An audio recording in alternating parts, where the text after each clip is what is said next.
شروع اللہ کا نام لے کر جو بڑا مہربان نہایت رحم والا ہے۔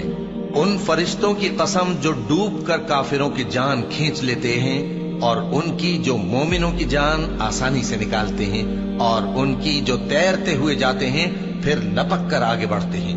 پھر دنیا کے کاموں کا انتظام کرتے ہیں کہ وہ دن آ کر رہے گا جس دن وہ زلزلہ آئے گا، پھر اس کے پیچھے اور زلزلہ آئے گا۔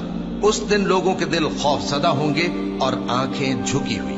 کافر کہتے ہیں کیا ہم الٹے پاؤں پھر لوٹیں گے؟ بھلا جب ہم کھوکھلی ہڈیاں ہو جائیں گے تو پھر زندہ کیے جائیں گے؟ کہتے ہیں کہ یہ لوٹنا تو سراسر نقصان کا لوٹنا ہوگا۔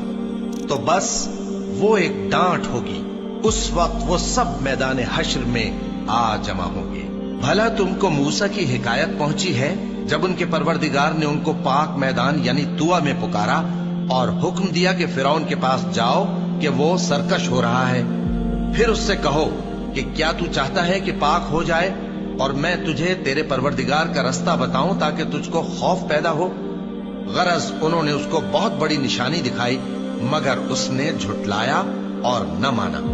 پھر لوٹ گیا اور تدبیریں کرنے لگا، سو اس نے لوگوں کو اکٹھا کیا، پھر بلند آواز سے بولا، سو کہنے لگا کہ تمہارا سب سے بڑا مالک میں ہوں۔ تو اللہ نے اس کو دنیا اور آخرت دونوں کے عذاب میں پکڑ لیا۔ جو شخص اللہ سے ڈر رکھتا ہے اس کے لیے اس قصے میں عبرت ہے۔ بھلا تمہارا بنانا مشکل ہے یا آسمان کا؟ اللہ نے اس کو بنایا، اس کی چھت کو اونچا کیا، پھر اسے برابر کر دیا، اور اسی نے رات تاریک بنائی اور دن کو دھوپ نکالی، اور اس کے بعد زمین کو پھیلا دیا۔ اسی نے زمین میں سے اس کا پانی نکالا اور چارہ اگایا اور اس پر پہاڑوں کا بوجھ رکھ دیا۔ یہ سب کچھ تمہارے اور تمہارے مویشیوں کے فائدے کے لیے کیا۔ پھر جب وہ بہت بڑی آفت آئے گی اس دن انسان جو محنت وہ کرتا رہا یاد کرے گا، اور دوزخ دیکھنے والے کے سامنے لا کر رکھ دی جائے گی۔ اب جس نے سرکشی کی اور دنیا کی زندگی کو مقدم رکھا تو اس کا ٹھکانہ دوزخ ہی ہے۔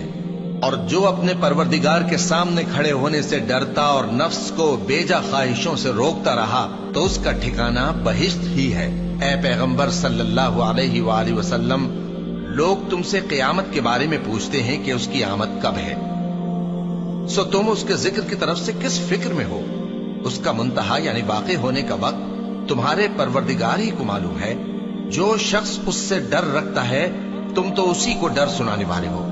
جب وہ اس کو دیکھیں گے تو ایسا خیال کریں گے کہ گویا دنیا میں صرف ایک شام یا ایک صبح رہے۔